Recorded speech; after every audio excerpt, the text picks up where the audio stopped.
and abacha ndị Igbo niile na-atọ ụtọ. Ịchọ ka agwọrọ gị just ordinary African salad nne ya bụ nke a na-akpọ abacha ndị Igbo.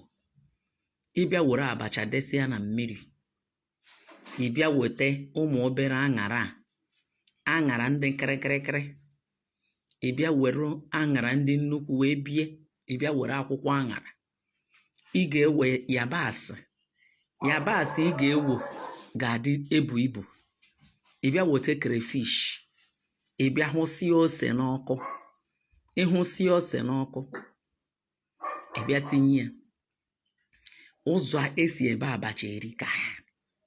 Nwanne m, abacha ndị Igbo na-atọ ụtọ, mana nke a na-ata kịta wụ abacha ndị achị. Abata ndị achị kachakwala ụchọ. Abacha niile a na-agwọ n'ala Igbo a na-eji ogi